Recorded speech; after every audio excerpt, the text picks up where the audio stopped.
સુરેન્દ્રનગર જિલ્લાના ચુડા તાલુકામાં મેઘરાજાએ ફરી એકવાર મન મૂકીને વરસ્યા છે। વહેલી સવારે ગોખરવાડા, કારોલ, સેજકબાર અને સેજકપર અને મોજીદળ સહિતના ગામોમાં આશરે 15 મિલી જેટલો વરસાદ નોંધાયો। વરસાદથી ખેડૂતોમાં આનંદ છવાયો છે, પરંતુ સાથે સાથે મુશ્કેલીઓ પણ ઊભી થઈ છે। વરસાદ પડતા જ ગ્રામ્ય વિસ્તારોમાં વીજ પુરવઠો ખોરવાઈ ગયો હતો। કલાકો બાદ પીજીવીસીએલ ચુડાની ટીમ દ્વારા પુરવઠો ફરી શરૂ કરવામાં આવ્યો।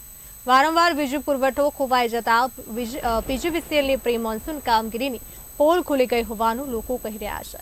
હવામાન વિભાગે આગામી દિવસોમાં ભારેથી ભારે વરસાદની આગાહી કરી છે, જેને પગલે ચુડા સહિત જિલ્લાના ગ્રામ વિસ્તારોમાં સતર્કતા વધારી દેવામાં આવી છે। ચુડા તાલુકામાં વહેલી સવારથી વરસાદ વરસતા ખેડૂતોમાં આનંદની લાગણી પામી છે। માત્ર 15 મિલી જેટલો વરસાદ વરસતા પીજીવીસીએલ ચુડાની પોલ ખુલી ગઈ હતી। વારંવાર વીજ પુરવઠો ખોવાઈ જતા કલાકો બાદ વીજ પુરવઠો શરૂ થયો ન હતો। માત્ર 2 સાટા વરસાદ પડે છે અને વીજ પુરવઠો બંધ થઈ જાય છે। આ અગાઉ પણ સાતમ આઠમના તહેવારમાં પણ બપોરે 1 વાગ્યાથી સાંજના 6 વાગ્યા સુધી લાઇટ બંધ હતી અને લોકો સાતમ આઠમનો તહેવાર રાજી ખુશીથી માણી શક્યા ન હતા।